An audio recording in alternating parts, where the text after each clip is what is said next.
Bom dia, boa tarde, boa noite. Me chamo Bruno, estamos aqui para mais um vídeo e desta vez finalizando a saga Eragon. Trago para vocês o último livro da franquia, tá? Pelo menos até onde eu sei, acabo aqui. E felizmente, cara, glória a Deus que este livro foi traduzido à capa, né? Porque todos os outros três o nome estava em inglês ou na língua lá do dialeto do livro mesmo do universo, mas acho que estava em inglês sim. E cara, o nome desse livro em português é Esperança, né? Herança, desculpa, herança. E herança em inglês é uma palavra muito difícil de falar, tá? É inheritance, alguma coisa nesse sentido. Então, ainda bem que está em português e muito mais fácil de entender, tá? Vamos falar um pouco desse livro, vai ter spoilers, vou contar um pouco da história, o que, que eu achei, o que, que eu não gostei, o que, que eu gostei. Passar um apanhadão geral aqui do final dessa saga maravilhosa, tá? Então vamos falar um pouco sobre isso. Como eu disse, já tem spoilers, então leia o livro, depois venha pra cá e veja o que você concorda comigo ou não, na minha opinião, beleza? Vamos lá. Herança, cara, ele começa logo em seguida, assim, vamos dizer que, não vou dizer em seguida porque teve alguns eventos intercedem, nada muito grandioso, mas ele segue o que acabou exatamente no terceiro. O terceiro disse que foi um pouco chato pela questão do treinamento do Eragon, que era uma coisa mais simplista, assim, de comum, sabe? Então, mas o final dele foi muito bom, porque eu lembro que ele falou que teve uma batalha lá do Elfo Cavaleiro de Dragão que tinha ficado escondido contra os dois vilões, né? Que seria o Dragon Thorn, o vermelho com o seu cavaleiro, e o rei que finalmente deu as caras, né? E uma das coisas muito interessantes que tem... Esse livro aqui é maravilhoso, tá? Ele é bem cheio de ação, ele tem uma resolução muito inteligente. O final dele é muito inteligente. Então, assim, uma das coisas que tinham dúvidas, né, do pessoal de todos os livros lá dos três primeiros era por que o rei, que é o último cavaleiro de dragão, né, até o Eragon surgir, ele é o último cavaleiro na Terra de dragão, por que ele não simplesmente pegava o dragão fodão, ia lá, destruía todo mundo e governava, né, da base da força? Por que ele ficava sempre no seu castelo, retido, e nunca ia para essas batalhas, né? Aí, neste livro revela isso, sabe, muito interessante. São dois pontos que são cruciais para essa resposta. O primeiro, ele já foi explicado no livro anterior. Lembra que falou da questão dos dragões possuírem meio que uma pedra, um diamante, né, uma pedra preciosa dentro de si, onde eles guardam a energia, o espírito dele e a magia toda, então você pode utilizar aquela pedra, só que como eu também disse que as pedras têm a consciência do dragão, ela impede alguém de usar ou não, ela escolhe, decide se quer ajudar ou não a pessoa. Aí o que acontece? Foi separado assim, metade do tempo, desde que o rei venceu lá os Cavaleiros de Dragão, ele pegou esse estoque de pedras que tinham lá no templo dos Cavaleiros, né? Eles tinham meio que um castelo, um templo. Então ele roubou, ele pegou para ele todas essas pedras que estavam lá e pouco a pouco ele foi subjugando essas almas, esses espíritos dos dragões nas pedras para servirem a ele. Então ele passou tipo, muito tempo tentando quebrar essa magia, essa vontade dos espíritos de cada pedra para poder utilizar elas como fonte de energia para ele. Então metade desse tempo foi para isso. A outra metade eu vou falar mais pra frente, né? Então essa é uma coisa que intrigava até mesmo esse cavaleiro élfico de dragão que estava vivo. Ele falou, cara, eu sei que ele está tentando quebrar esses espíritos para poder ter o controle, mas é muito tempo que ele está fazendo isso, ele já deveria ter terminado há muito tempo. Então ele não sabia qual seria a segunda parte, por que ele demorou tanto, né? Para poder reaparecer assim como um guerreiro de verdade, sair para poder conquistar. Então esse é um mistério que vai se resolver lá no final, que eu acho fantástico. Mas só para seguir em torno da história. Como a partir do terceiro livro que o Aragorn treinou com os dragões, com o Cavaleiro Dragão, os exércitos revolucionários se uniram. Você tinha lá o exército humano no começo, no primeiro livro, que era o exército que estava tentando brigar lá com o rei, estava difícil, você queria até o Aragorn aparecer, né, e dar uma sobrevida para eles. Então tinha os Cavaleiros Humanos. Os élficos no segundo livro viram que tinha lá o Cavaleiro Dragão, viu que a resistência estava se formando, se juntaram a eles também, né? Para poder ajudar essa batalha. Então você já tinha os elfos e os humanos unidos ali nessa disputa, nessa guerra. E ao mesmo tempo, no terceiro livro, entra de vez os anões. Os anões estavam no segundo, já participando bastante, só que no terceiro é onde eles realmente se fixam ali na história. Por quê? Porque os anões, eles têm lá não é um reino de anão, eles têm vários líderes. Então, para poder definir quem vai entrar em guerra ou não, se eles vão entrar em guerra ou não, todos os clãs têm que concordar. Então, tipo, teve a questão do parlamento, tem toda essa questão do terceiro livro que eu acho interessante, mas é um pouco enfadonha, que é tipo, a política deles lá, dos anões, né? dos anãos. Então foi muito um debate, uma deliberação, uma conversa, perderam muito tempo com isso, mas assim, para eles entrarem no bom senso. O que acontece? Teve um ataque à montanha ao Reino dos Anões, que meio que incentivou eles a entrarem nessa disputa, né, nessa guerra. Então você já tinha os elfos e os humanos ali como parceria, os anões entraram também nessa questão para poder ajudar, e por último, e não menos importante, muito importante na verdade, os Zurgals. Lembra que eu falei que tem os que parecem orcs lá no primeiro filme, que eram os vilões? No segundo livro, eles já se tornam meio que os mocinhos, eles trocam de lado, porque eles viram que, trabalhando para o rei, eles só se ferraram, tá? Só se ferraram, entraram em guerra, não eram reconhecidos por ninguém, isso estava totalmente... Eles se ferravam dos dois lados. Mano, a gente está se ferrando aqui para lutar com um cara, que se a gente não lutar, vai ferrar a gente também. Então, eles viram que não era vantajoso para eles de nenhuma forma lutar ao lado do rei. Eles tentaram entrar na aliança rebelde. Mas, aí que está a questão, eles tiveram muitas tretas antes, sabe? Muitas coisas, e eles têm já um histórico contra essas três raças, porque eles têm algumas tradições dos Urgals de que para provar quem é guerreiro, quem é, sei lá, macho de verdade ou autêntico, para provar que eles são verdadeiros valentes, eles precisam matar uma pessoa, um humano, um elfo que seja, e trazer tipo a cabeça. Essa é uma tradição deles, alguma coisa nesse sentido, sabe? Eles têm que desafiar em uma luta e vencer para mostrar que são valentes. Então tinha sempre essa questão que pegava ali no meio, né? Mas, como eles se juntaram lá no segundo livro, a moça que era a líder rebelde, ela viu que tinha utilidade, viu que podia fazer isso, né? Era melhor ter eles como aliados do que como inimigos, que foi muito esperto da cabeça dela, só que era muito difícil eles cooperarem com as outras raças, né? E uma coisa muito importante falou nisso aí foi o primo do Eragon, que eu falo que é muito importante. Ele consegue um respeito muito grande dos Urgals, no segundo livro principalmente, mas acho que no terceiro é onde ele encaixa mais, né? Ele se mostra mais, ele vira meio que um general, um líder muito forte, assim, ele é um cara guerreiro, e a valentia dele, a força dele, ele consegue conquistar esse respeito. Então ele é meio que um elo, que faz ali toda a ligação dos exércitos ali, tá? Então ele é muito importante nesse sentido. Aí você tem agora toda essa parte já de ação, né? Porque os exércitos rebeldes estão enormes, eles estão muito grandes, né? Com todas essas raças unidas. Então eles estão começando a ganhar as batalhas, né? A partir do terceiro lá, já começaram a ganhar muitas batalhas. Então eles foram fechando um círculo no rei, até chegar à capital. Só que a capital é a maior cidade ali do continente, tem muitas defesas, é difícil você entrar lá. E sem falar no próprio rei em si, que tem um puta de um dragão preto gigante, né? Dragão negão lá, fodão. Então você tem o cavaleiro de dragão vermelho lá, que está a serviço do rei, né? Que ainda não foi explicado o porquê, mas que ele era contra o rei, mas está servindo a ele. Também vai ser explicado. E também tem o rei em si. Então você tem duas forças muito poderosas, que individuais são muito fortes, né? Juntos arrebentam.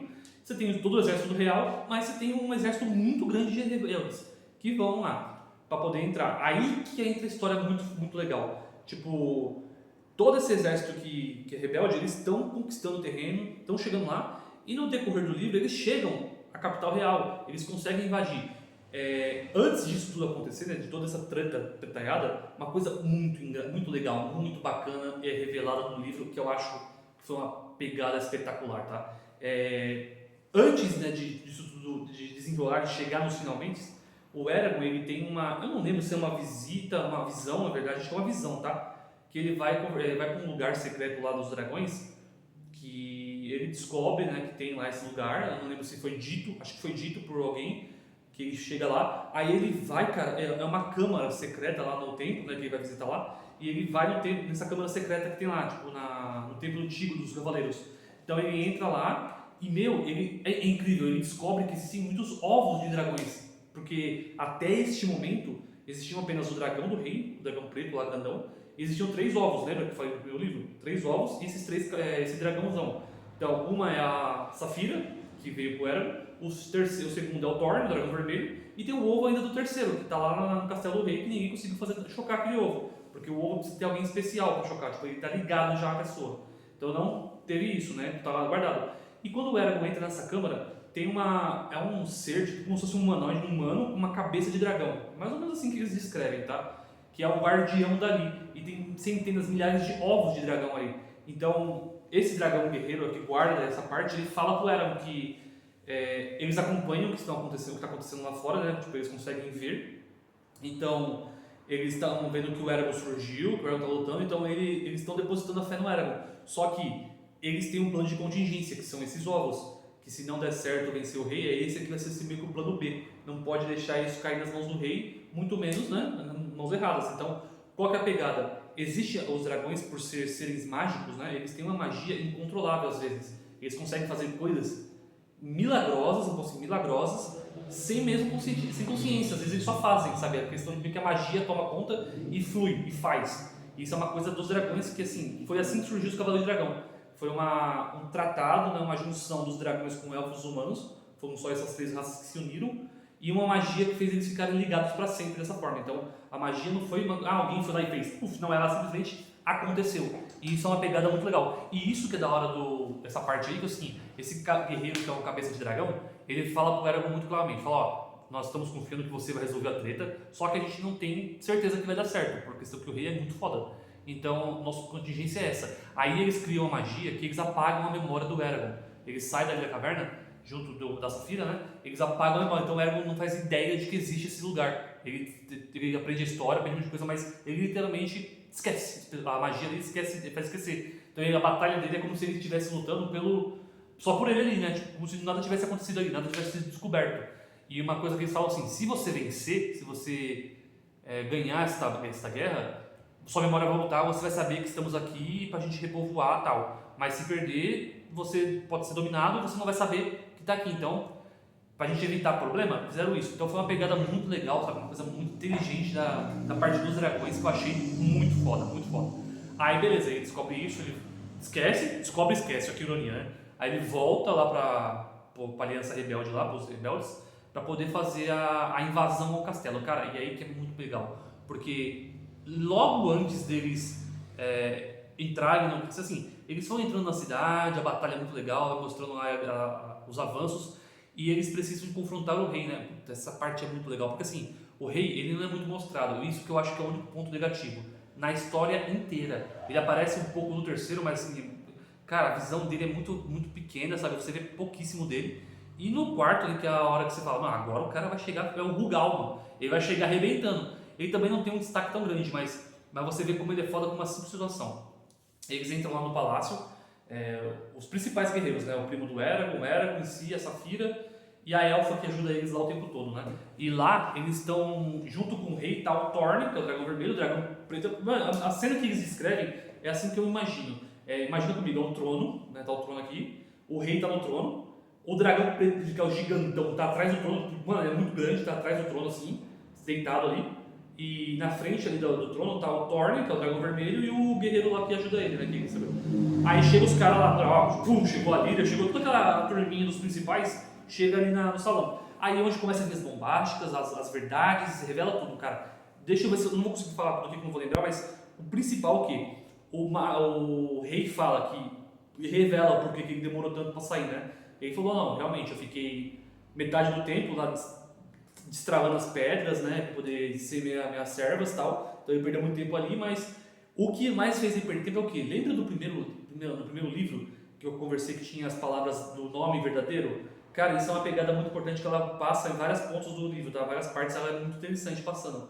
Então, isso é o que pega. O rei, ele estava querendo descobrir a palavra verdadeira para a palavra magia, sabe? Descobrir a palavra, porque se ele fizesse isso, ele descobrisse, entendesse essa palavra, ele conseguiria quebrar qualquer feitiço. Cara, e isso é uma pegada muito apelona, tipo, é muito apelão, porque ele usa isso o tempo todo ali. O pessoal lá revela que o Thorne lá, que é o guerreiro lá que tá com o brado vermelho, por que ele serve o rei agora? Ele era contra e tá servindo. Porque quando ele foi preso lá no segundo livro, né, ele foi encarcerado, levado até o salão, o rei sabia que ele era filho lá do antigo companheiro dele, colocou ele para pegar um dos ovos. Quando o ovo nasceu, que chocou mesmo, ele em seguida já ameaçou o dragão, falou, se você não jurar obediência na lei antiga, na palavra verdadeira, eu vou matar o seu dragão. E isso tipo, já ferrou o cara, mano. Ele tem aquela ligação muito forte entre o dragão e o cavaleiro, e isso prendeu ele, tipo, foi a queda dele, foi o nascimento do dragão. Então, por ter nascido o dragão, ele criou o vínculo e já foi ameaçado logo em seguida, então ele se fudeu.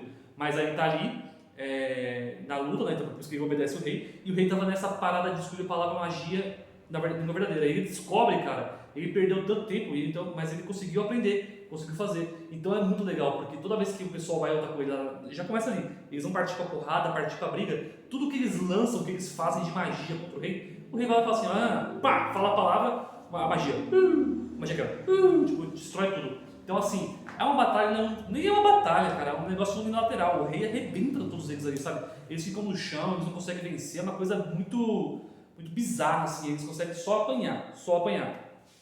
Então você não vê, eu pelo menos não via um meio de vencer ali, né? Não tinha um caminho. E só para uma coisa bacana assim, eu não quero contar muito, né, para dar o final do livro, mas eles encontram um jeito, tem a ver com a questão lá da magia dos dragões. É um desenrolar muito bacana, é muito legal. Eu gostei da resolução e tem o fim dessa batalha. Eu não vou falar porque eu quero que vocês leiam lá para vocês aprenderem, mas pô, é muito legal, tá? Muito bem desenvolvido. Mas o que mais eu gostei, putz, aí eu acho que foi o melhor pro final, esse é que eu vou contar porque não é uma coisa assim tão destruir a história, né? Depois de toda a tretaiada com o rei e tudo, tinha a questão dos Urgals lá, né, dos orcs, né? E como eles tinham aquela tradição de lutar matar gente, matar pessoas, né, para poder provar a força, provar amadurecimento, a vida adulta, o Eragon, como cavaleiro de dragão, ele queria evitar isso, porque os Urgals são muito importantes nas lutas, né? Eles entraram como aliados depois e eles participaram muito ativamente, foi muito importante a participação deles. Então, ele queria evitar esse tipo de ranço, tipo de voltar a ser o que era, as brigas e tal. E ele tem uma ideia genial, cara. Ele tem uma ideia genial que pra mim foi uma puta sacada do autor que fez ali, que eu achei muito legal. Primeiro de tudo, eles fazem uma nova magia de ligação, né? Os cavaleiros, os dragões. Então, além dos humanos e dos elfos, eles colocam os anãos e os Urgals, que eles podem ser também cavaleiro de dragão. Meio que um feitiço é renovado e amplificado por várias questões que foram feitas, né? Então eles participam disso. Então começa a ter mais cavaleiros de dragão. Quando acaba a batalha, o Eragon lembra daqueles ovos lá que estavam lá, né? Então ele consegue ir até lá e restabelecer tudo. E é a que eu falei dos Urgals aqui da parte da diplomacia, que o Eragon meio que vira um Jedi, sabe? Ele é um diplomata, ele tem que ser o intermediário de tudo. Pra ter uma ideia, mano, a ideia é muito foda. Ele meio que cria uma Olimpíada, sabe? Uma Olimpíada, cara. Maluco, muito louco. Tipo, eu não esperava isso. Como resolver a treta dos Urgals, né? Deles terem que matar alguém. Pô, entra numa competição. Aí ele cria meio que uma Olimpíada, várias competições de força, de agilidade. E o Urgal ou o humano que participa lá e ganhar, tipo, se torna adulto, sabe? Então ele meio que usa o esporte como uma forma de ligar os povos. Cara, genial, achei interessantíssimo, inteligente pra caramba. Que sacada, cara. E é muito bem desenvolvido, ele explica lá no livro como ele vai usar isso. Todo ano vai ter essa competição, 2 anos, sei lá, mas eles têm umas pegadas lá, assim, achei foda. Então, no geral, vamos dar uma finalizada aqui no vídeo, tá ficando longo. No geral, é um filme, é um livraço, tá? Ele é muito bom, ele é completo assim, de ação, ele não é tedioso, você consegue se empolgar bastante com ele, é muito bacana. Todas as explicações são dadas, então mesmo que você não entenda alguma coisa ou outra, leia de novo com mais atenção, leia com calma, que vai fazer sentido, tá? Você pode discordar ou não, né, da história, você acha que foi uma solução fraca, preguiçosa. Eu acho que foi bem interessante, sabe? Ela foge um pouco da curva, não é uma coisa padrão, então ela tem esse diferencial que eu achei muito legal. Então, para finalizar no Cantadão, eu acho essa saga ótima, tá? Todos os livros têm a sua qualidade. O terceiro eu acho um pouco tedioso, o treinamento que eu já falei, mas no geral ele não é ruim também. Ele tem muita coisa importante de informação lá. Então, o segundo para mim é disparado melhor, ele é muito bom o segundo livro. Mas o quarto, que é o último, ele é incrível, tá? Maravilhoso. Então, gente, leiam. Leiam é uma coisa maravilhosa. E quem gosta desse mundo fantasioso de dragões, elfos, anões, armas, magia, esse aqui é uma saga incrível para isso. Então, deem uma oportunidade, tá? Com isso, gente, eu vou ficando aqui. Eu agradeço a todos a atenção. Espero que curtem lá se gostarem do vídeo. E com mais essa saga completa, a primeira saga completa que eu faço separado, fico muito contente de compartilhar isso com vocês, tá? Um beijo a todos e até a próxima. Tchau, tchau!